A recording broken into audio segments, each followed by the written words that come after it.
Hello everyone, my name is Khalid Sadek and this is my friend Yunus Skull. Today we're going to explain to you the osteology of the upper limb. So osteology is the bones. Osteo means bone. So osteology means the study of the bone. So osteology of the upper limb, and I'm going to also teach you a very simple thing, which is the side determination of the upper limb bones. Now I'll try to make it simple as much as possible. I'm going to start with the scapula.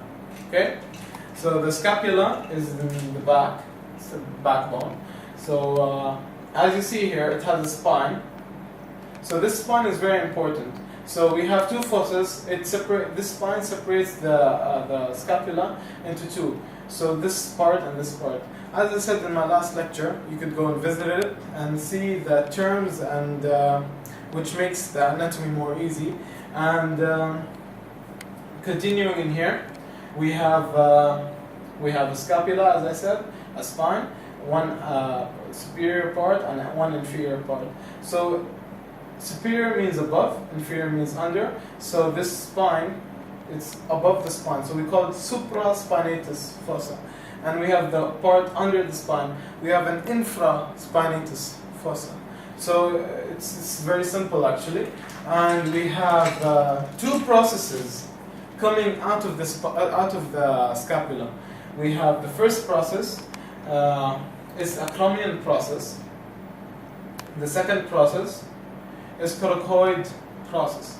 Okay, so we have process means something going outward. Okay, and fossa means something going inward. Fossa is like a hole. Okay, so now we have acromion process and the coracoid process, and in here, if you see, it's where the humerus. This is called a humerus.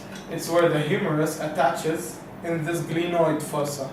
I said fossa means a hole. So it attaches like this. Okay? So this is a glenoid fossa. Now, coming to the other bone, which I'm going to explain to you right now, is the clavicle. Now, the clavicle is an S-shaped bone. The first 2/3 of it is convex. The other 2/3 is concave. So the first 2/3 is convex, the other 2/3 is concave, and that's basically much it about the clavicle. Coming to the humerus, now we have the humerus, the head of the humerus. Okay, we have something called the anatomical neck. The anatomical neck, you can see with your eyes a line. Okay, so this line we could call it anatomical neck. If it's showing, or it's showing with the camera. So we have a line in here. We call it anatomical neck, and we have another neck that's not showing, it's not there actually, but we call it surgical neck. Okay, usually in surgeries they use the surgical neck. There's arteries circumducting around the humerus, so we call this surgical neck because it's an important anatomical position. Now we have in here we have a rough surface called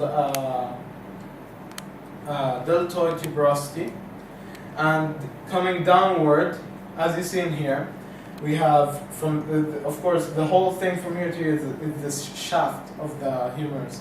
Now coming downward, we have the elbow joint. Now the compositions of the elbow joints is the medial epicondyle is protruding outside, so we call it medial epicondyle, and we have the lateral epicondyle. And if you check above it, you have something like a ridge, okay? Something like also a bridge. So we call this ridge, it's called a ridge, supracondylal ridge. So if it's medially, as I said in the last class, medially means closer to the body. So if it's medially, it's medial supracondylal ridge. If it's laterally, so it's lateral supracondylal ridge. So it's very easy actually. And we have fossas. Fossa means hole. So we have in here two fossas anteriorly and one fossa posteriorly. So the anterior fossa, that's lateral, okay, the lateral fossa, we call it radial fossa, because basically we have the radius in here, so we call it radial fossa. While the other fossa that's medially to the body, we call it coronoid fossa. Okay? And there's a fossa posteriorly. It's a big fossa. It's in the posterior side. So this is a process of the elbow. Okay, this process is called olecranon process. Okay, so the fossa will be also called olecranon fossa. As simple as that. So that's why anatomy is very easy actually. It's just a little bit of work to be done. Now, coming back, going downwards, we have the two bones. They're very well-known bones. The radius and the ulna. The ulna is inwards in the anatomical position, of course. The ulna is inwards, while the radius is outwards. Okay. Now, let's begin with the ulna. The ulna, from the inside, inside, it has a very sharp edge. Okay. So, it attaches with the radius with an interosseous membrane. It's something like a ligament. So the interosseous membrane is like a ligament.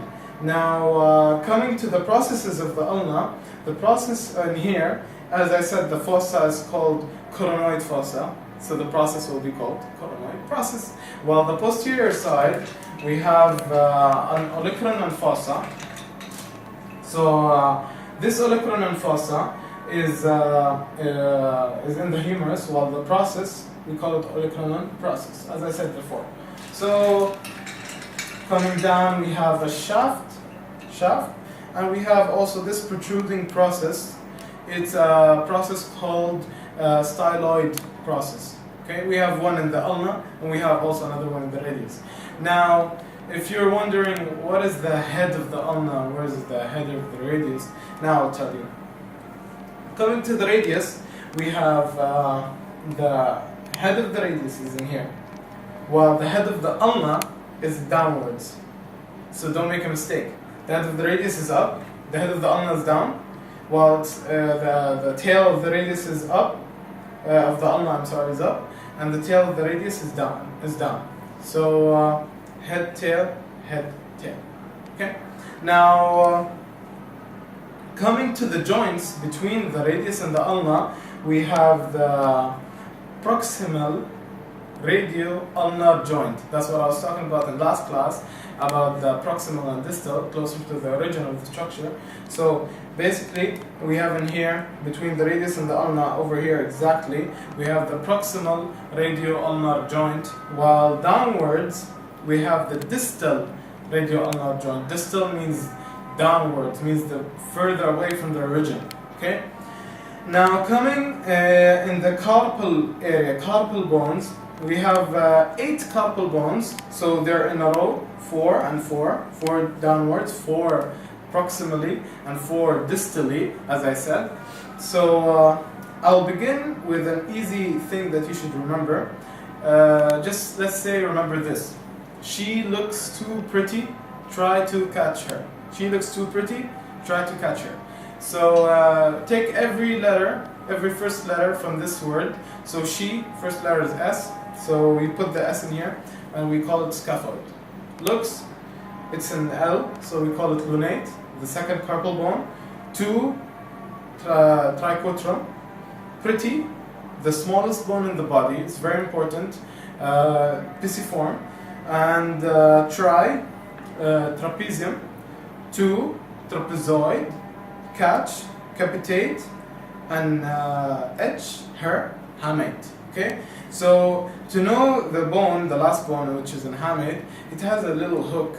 So this hook, you should know that it's in hamate for sure. You'll make sure that it's in hamate. And now going to the metacarpal bones. So this is carpal bones. We have metacarpal bones starting from lateral, from the outside to the inside, from lateral to medial. Okay, so from lateral we begin first metacarpal bone, second metacarpal bone, third, fourth, and fifth metacarpal bone. It's very simple. Now going to the phalanges.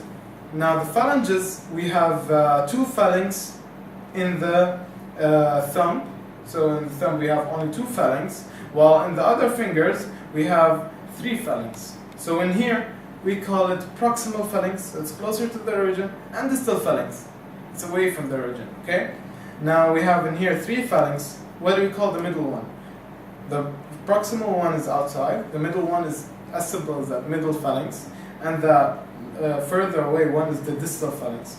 All of these are called the same in anatomy. So basically that's it about the osteology of the upper limb.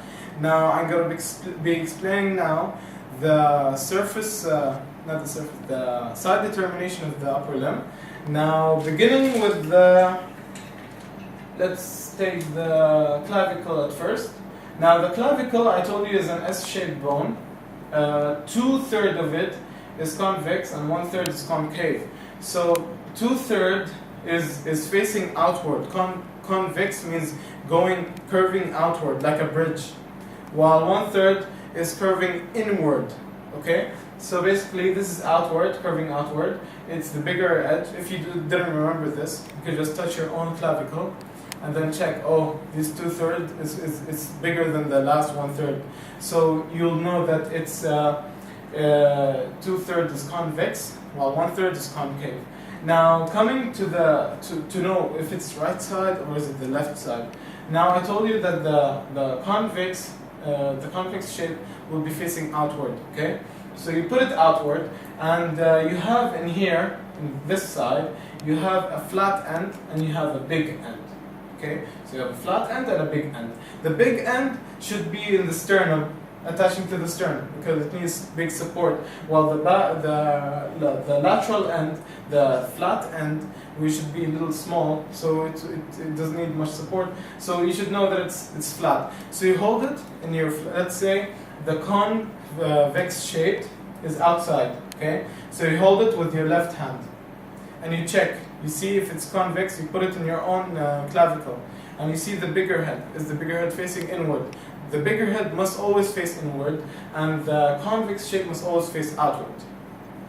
Now, coming to the scapula, I think the scapula is very easy to know the side of it, if it's left or right side. Now, the scapula has the most important thing, which is called the glenoid fossa, as I said. So the glenoid fossa is attachment of the humerus, so it should be facing, of course, outward. Nobody's humerus is inside, so it won't make sense. So it must be facing outward. Now, there's a curved edge like this. Okay, this would be facing medially. So, and inside the scapula, if you see the scapula from the inside, from this side, from the anterior side, okay, basically what you see is a concave shape. Okay, so don't put it the opposite side; it won't make any sense. Now coming to the humerus, I believe this is also easy to determine. The humerus. The humerus has a head, and this head attached to the glenoid fossa, and it has a medial epicondyle and lateral epicondyle. So these epicondyles should be the medial epicondyle is more protruding outside, so you should check it's protruding outside. So basically it's inside, it's going inwards. So you should imagine it something like this. In here it's something like this. Okay, so that's the glenoid fossa, this is the humerus. And at the same time, another thing that you should know is that the humerus has two fossas anteriorly. So you should put the bone anteriorly. You should know which one is anterior, which one is posterior. So if it's anterior, that means it has two fossas. If it's posterior, that means it has, as I said, the olecranon fossa only, the one fossa, one large fossa. So keep it anteriorly and then check which side is it, left or right. Okay. Now these bones are asked in the exams mostly. These two bones are easy to determine. You should know that the radius has a bigger tail, okay, while the ulna, okay, has a smaller head. So that's what you must know about them. And the ulna is always in the inside. It has a C it has a C upwards. And they have two tubercles. Tubercle means a protruding part of the body. So this of the bone. So this is a tubercle, and this is the radial tubercle, and we have the ulnar tubercle somewhere here. Okay, and basically that will be it about the tubercles in the humerus. So you should know them. There is a greater tubercle and there is a lesser tubercle. Greater tubercle and lesser tubercle, and there is some groove between them. It's called intertubercle groove. So groove means like also a hole or a pathway. Okay, so intertubercle groove. So tubercles are important because you should know that the attachment of muscles, insertion or of muscles, they mostly insert in the tubercles and they make them rough. That's why they're called tubercles. It makes everything easier. I hope you understood this class. I hope Mr. Skull was helpful to us. And thank you very much. If you have any other questions, you could comment below. Thanks a lot.